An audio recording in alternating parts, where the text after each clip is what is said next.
മാലാപാർവതിയുടെ വിവാദ പരാമർശത്തിൽ PK ശ്രീമതിയുടെ പ്രതികരണം വന്നിട്ടുണ്ട്. ആരും സമൂഹത്തിന് തെറ്റായ സന്ദേശങ്ങൾ നൽകരുതെന്ന് ശ്രീമതി ടീച്ചർ പറയുന്നു. നേരിട്ട ദുരനുഭവം തുറന്നു പറയാനുള്ള ആർജവവും തന്റേടവും സ്ത്രീകൾ കാണിക്കണമെന്നും ശ്രീമതി ടീച്ചർ.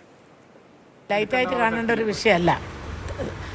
അവർ പറയുന്നത് അങ്ങനെ ഒരു പെൺകുട്ടി കള്ളം പറയേണ്ട കാര്യമില്ലല്ലോ. ചെയ്യാത്ത ഒരു കാര്യം ചെയ്തു എന്ന് പറയാൻ ഏതെങ്കിലും പെൺകുട്ടി തയ്യാറാവുമെന്ന് എനിക്ക് തോന്നുന്നില്ല.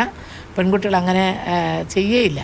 അതുകൊണ്ട് പെൺകുട്ടി വിൻസി നല്ല തൻ്റെ ഇടമുള്ള ഒരു കുട്ടിയാണെന്നാണ് ഞാൻ മനസ്സിലാക്കിയിട്ടുള്ളത്. തീർച്ചയായിട്ടും വിൻസി ചെയ്തിട്ടുള്ളത് മറ്റു പെൺകുട്ടികൾക്കൊരു മാതൃകയാണ്. പെൺകുട്ടികൾക്ക് ഇങ്ങനെയുള്ള ദുരനുഭവം എവിടെയുണ്ടായാലും ഇപ്പോൾ ഈ അടുത്ത കാലത്ത് നല്ല പ്രതികരണം ഉണ്ടാകുന്നുണ്ട്. ആ പ്രതികരണം വേണം. വിട്ടുവീഴ്ച ചെയ്യേണ്ട ഒരു ആവശ്യമില്ല. വിൻസിക്ക് അങ്ങനെ ഒരു ദുരനുഭവം ഉണ്ടായപ്പോൾ അത് മനസ്സിൽ വെച്ച് നിൽക്കാൻ അവർ തയ്യാറായില്ല. ചിലപ്പോൾ കുറച്ച് നാളായിട്ട് ഉണ്ടായിരിക്കാം. ഏതായാലും ഒരു ദിവസം അതങ്ങ് പൊട്ടിത്തെറിച്ചു. ആ പറയാനുള്ള ധൈര്യം അത് ഈ കാലഘട്ടത്തിൽ, ഈ ഒരു ആധുനിക കാലഘട്ടത്തിൽ പെൺകുട്ടികൾ കാണിക്കണം. ഇങ്ങനെ പെരുമാറാൻ, ഈ രൂപത്തിൽ പെരുമാറാൻ പാടില്ല, ഇത് എന്നോട് വേണ്ട എന്ന് പറയാനും അങ്ങനെ ചെയ്തിട്ടുണ്ടെങ്കിൽ അത് തുറന്നു പറയാനും തയ്യാറായ വിൻസിയോട് നമുക്കൊക്കെ ആദരവേ ഉള്ളൂ.